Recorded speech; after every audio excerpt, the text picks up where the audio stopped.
Gobierno de Horacio Vásquez.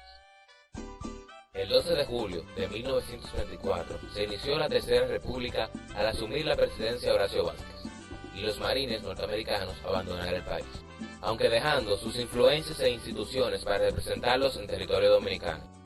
La nación quedó, al marcharse de los invasores, en condiciones sumamente difíciles, por lo que el Congreso autorizó, a los pocos días de Vásquez para la presidencia, la emisión de fondos por 2.500.000 pesos con intereses de 5,5% pagaderos en 2 años.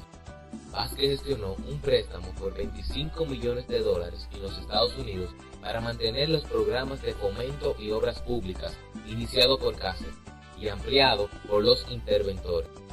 Sin embargo, el empréstito fue rechazado incluso por los propios seguidores del presidente, quienes lo hicieron desistir de sus propósitos argumentando que se prolongaría en el país la presencia de la receptoría. La Convención de 1924. La Convención Dominico-Americana se realizó en diciembre y fue aprobada por el gobierno dominicano el día 27 de ese mes, mientras que el de los Estados Unidos lo hizo el 26 de abril de 1925. El gobierno lesionó la soberanía nacional al mantener vigente la facultad de Estados Unidos a autorizar previamente cualquier aumento de la deuda pública dominicana. No obstante, se excluyó la disposición contenida en la de 1907 que exigía la previa aprobación del gobierno norteamericano para cualquier operación económica. La consecuencia de esta convención fue el agudizamiento de las contradicciones entre los partidos existentes, el nacional, el progresista y la coalición. El presidente de la República vio requebrarse el respaldo que recibió en los comicios de 1924, así como el posterior apoyo ofrecido por los distintos sectores de la vida nacional. Vásquez, asimismo, perdió el apoyo de Federico Velázquez, quien desligó su partido, el progresista, del gobierno, y su lugar fue ocupado por los integrantes opositores del partido Coalición Patriótica de Ciudadanos. El Congreso autorizó en 1926 al mandatario de la nación la emisión de 2 series de bonos de $5 millones cada uno, que permitirían al gobierno disponer de $10 millones para financiar proyectos de obras públicas. La Casa de los Banqueros norteamericanos Lee Higginson, LCO, fue la que de nuevo financió la totalidad de la emisión, acordándose dar la mitad en 1926 y la restante en 1920. El año de la prosperidad. El préstamo recibido, así como los buenos precios que alcanzaron en 1927 en el mercado extranjero, el cacao, café y otros productos, permitieron una mayor circulación en todo el país con la ejecución de obras públicas y el clima de libertades públicas que facilitó la organización de los trabajadores y la libertad de prensa. Esto permitió que 1927 fuera calificado como el año de la prosperidad, y no fue para menos, ya que también se instalaron en el país 2 grandes industrias, una de zapatos, la FADO, y la otra de cerveza, la Cervecería Presidente. La FADO fue creada con dinero del Estado para la fabricación de zapatos a militares y reclusos, mientras que la cervecería fue con capital extranjero. El denominado Año de la Prosperidad tiene su explicación por los aumentos que se registraron en las exportaciones de los señalados productos en relación con años anteriores. No obstante, el gobierno de Vásquez, como todos los anteriores, se fundamentó en la emisión de bonos para levantar la infraestructura, lo que trajo como consecuencia una crisis económica y a su vez una crisis política. Los préstamos que se obtuvieron permitieron la construcción de las carreteras de San Francisco de Macorís a Rincón, de Santiago a Puerto Plata, la de San José Las Matas a Jánico, la de La Vega a Jarabacoa y la de Atomayor a Sabana de la Mar. También en la región del Cibao se sustituyeron los puentes de madera por los de concreto armado, y en la capital se construyó el acueducto con los afluentes del Jaina, de Elisa y las redes de cloacas. La ideología regionalista se puso de manifiesto en las obras que realizaba Vásquez, quien era del Cibao, y concentró la mayoría de sus obras en esa zona. Asimismo, el fortalecimiento a la infraestructura obedeció a la concepción tradicionalista de los políticos que pretenden perpetuarse en el poder a través de las construcciones. el presidente de la República insistió en la ejecución de programas de obras públicas, pero descuidó lo que debió ser su principal preocupación, el rompimiento de la dependencia económica a que estuvo sometido el país. Vázquez, por el contrario, procedió a la importación de costosas maquinarias para el procesamiento de azúcar. De ahí, pues de acuerdo a las estadísticas, el total de las importaciones en 1927 ascendía a 27.784.000.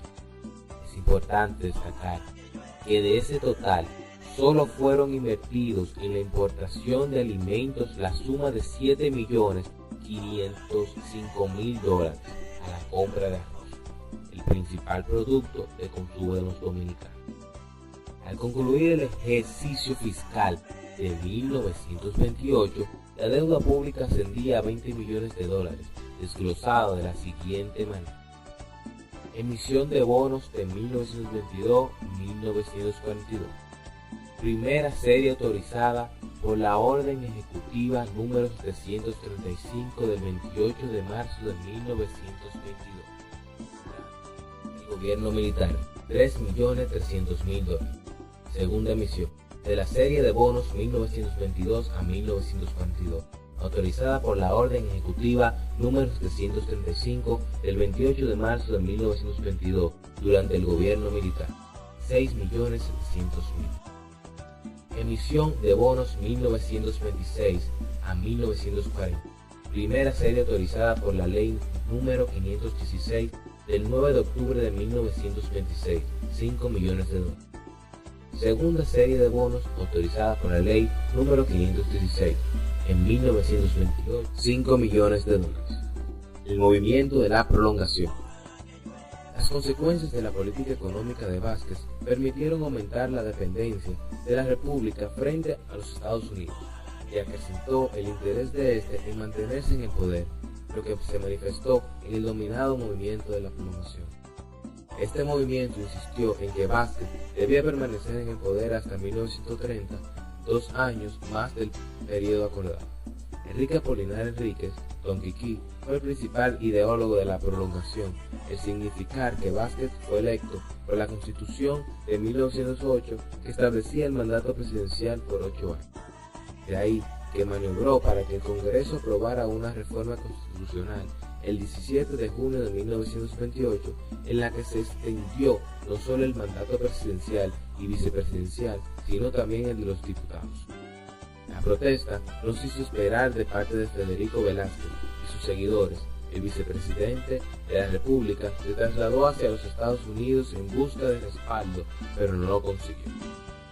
No obstante, mantuvo su oposición y el 16 de agosto de 1928 rehusó continuar en su cargo, por lo que fue sustituido por José Dolores Alfonseca, quien fungía como presidente de la Junta Superior Directiva del Partido Nacional. Vázquez logró su propósito de prolongar su mandato al precio de dividir su partido, decisión que cobró fuerza cuando en 1930 pretendió reelegirse a pesar de tener 2 aspirantes de primera línea, Alfonseca y su sobrino Martín de Moya, secretario de Hacienda y Comercio. Las aspiraciones reeleccionistas de Vázquez encontraron también de frente a la juventud nacionalista, que lo calificaba de entreguista por haber apoyado el plan Hogas Peinado.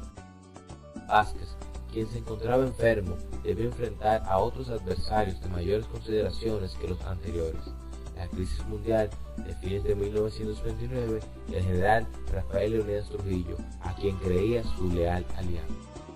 La crisis de 1929 paralizó las obras públicas y provocó una situación de caos debido a que la economía dominicana, dependiente de Estados Unidos, tenía que sufrir con mayor ímpetu lo que ocurría en Norteamérica. La situación internacional, así como la interna y los problemas de enfermedad, no impidieron que Vázquez desistiera de sus aspiraciones y confió en Trujillo, quien se movió a la sombra, distinto a los demás aspirantes a la primera magistratura. Trujillo fue promovido en general el 13 de agosto de 1927 y 4 días después de su ascenso transformó la Policía Nacional en Brigada Nacional y el 17 de mayo de 1928 en Ejército Nacional, del cual fue su jefe. en 1930, era uno de los hombres más ricos del país debido al negocio de compra de alimentos, ropas y equipos para ese cuerpo armado, así como de tierra. Vázquez estuvo consciente de la manera que su general acumulaba riqueza, pero no lo detuvo. Por el contrario, se lo facilitaba al mismo tiempo que hacía caso omiso a los rumores en el sentido de que éste conspiraba en contra de su gobierno. Vázquez se ausenta del país. El presidente viajó hacia Estados Unidos el 28 de octubre de 1929 para hacerse una operación, por lo que el gobierno quedó a cargo de Alfonseca, quien como otros aspirantes comenzó a hacer todo tipo de planes conspirativos. Una situación confusa se produjo en el país al extremo de que se rumoró que Trujillo sería destituido por conspirador, lo que motivó a este se presentara en actitud hostil ante el presidente provisional, evidenciando que realmente el gobierno estaba en manos del Ejército Nacional. Al percatarse de lo que estaba ocurriendo, la legación norteamericana requirió el 13 de diciembre de 1929 a Trujillo y le comunicó que Estados Unidos no respaldaría un golpe de Estado. Al mismo tiempo, se le hizo prometer que no alentaría planes golpistas.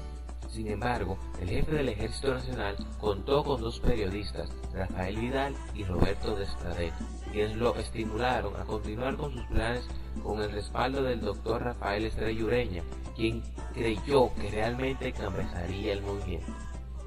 Vázquez retornó al país el 5 de enero, luego de haber estado al borde de la muerte durante la operación a que fue sometido en Estados Unidos. El presidente recibió informes en los mismos Estados Unidos acerca de los planes conspirativos de Trujillo y cuando llegó al país esos informes aumentaron.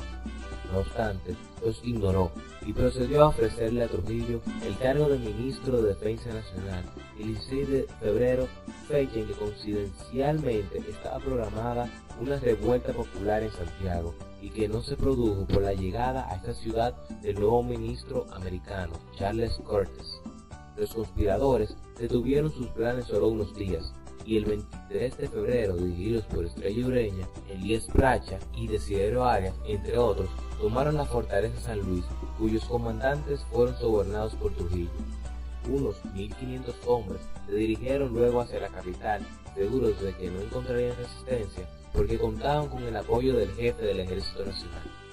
Vázquez tuvo conocimiento de la rebelión al día siguiente y mandó a llamar a Trujillo, quien nuevamente le juró lealtad, pero el día 26 los rebeldes entraron a la capital mientras Trujillo mantenía sus tropas en la fortaleza Osama. La situación fue escapándose de las manos al presidente Vázquez y no tuvo otro camino que afiliarse a la legación norteamericana, en la que aceptó renunciar a la presidencia el 28 de febrero de 1930.